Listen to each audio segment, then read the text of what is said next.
Hello guys, ഇത് പള്ളിക്കുന്ന് പെരുന്നാളിൻ്റെ കൊടിയേറ്റിൻ്റെ video ആണ് കേട്ടോ. അപ്പോൾ പള്ളിക്കുന്ന് പെരുന്നാൾ എന്ന് പറഞ്ഞാൽ വയനാട് ജില്ലയിലെ ഒരു വലിയൊരു അറിയപ്പെടുന്ന ഒരു പെരുന്നാളായതുകൊണ്ട് തന്നെ കുറേ ആൾക്കാരുണ്ടായിരുന്നു കേട്ടോ അവിടെ. അപ്പോൾ നിങ്ങളവിടെ വെള്ളയും നീലയും ബലൂൺ കണ്ടോ? ഇപ്രാവശ്യം അതൊരു പ്രത്യേകതയായിരുന്നു കേട്ടോ. ആ മാതാവിൻ്റെ ഫോട്ടോ വെച്ചിട്ടുള്ള ആ സാധനമില്ല, അത് മേലെ എത്തുമ്പം നമ്മൾ എന്തെങ്കിലും പ്രാർത്ഥിച്ചിട്ട് ഈ ബലൂണ് വിടണം.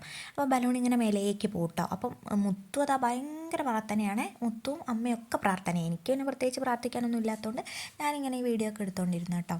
അപ്പോൾ ഈ ബലൂണ് വിടുന്ന സാധനം എനിക്ക് എന്തായാലും വീഡിയോ കിട്ടിയിട്ടില്ല കേട്ടോ. കാരണം ഞാൻ വീഡിയോ എടുത്തുകൊണ്ടിരിക്കുന്നതിൻ്റെ ഇടയ്ക്ക് ഈ ക്യാമറ ഓഫായിപ്പോയി, എൻ്റെ സ്റ്റോറേജ് ഫുള്ളായിട്ട്. അപ്പോഴത്തേക്ക് എല്ലാവരും ഈ ബലൂൺ വിട്ട് കഴിഞ്ഞിട്ടുണ്ടായിരുന്നു കേട്ടോ. പിന്നെ ഞാനൊന്നും നോക്കിയില്ല, വിട്ടത് തന്നെ എടുത്തു, അല്ലാതെ ഇപ്പോൾ വേറെ വഴിയില്ലല്ലോ. പക്ഷെ നല്ല രസമായിരുന്നു കേട്ടോ അത് കാണാൻ, അതിങ്ങനെ പോകുന്ന കാണാൻ നല്ല രസമായിരുന്നു. അപ്പോൾ ഇനി 18-ാം തീയതി വരെ അവിടെ പെരുന്നാളാണ്. അതിൻ്റെ ഇടയ്ക്ക് അവിടെ ഒരു ചെക്കൻ വാശി പിടിച്ച് കരയുന്നുണ്ടായിരുന്നു കേട്ടോ. അവൻ ബലൂൺ ചത്താലും വിടില്ല, അത് വീട്ടിൽ കൊണ്ടുപോകണം, ഇവിടെ വിടാൻ പറ്റില്ല, അവന് സീലിങ്ങിൽ കൊണ്ട് ഒട്ടിക്കണം എന്നൊക്കെ പറഞ്ഞിട്ട് ഞാനും മൊത്തം അതൊക്കെ നോക്കി ചിരിച്ചുകൊണ്ടിരിക്കുമായിരുന്നു.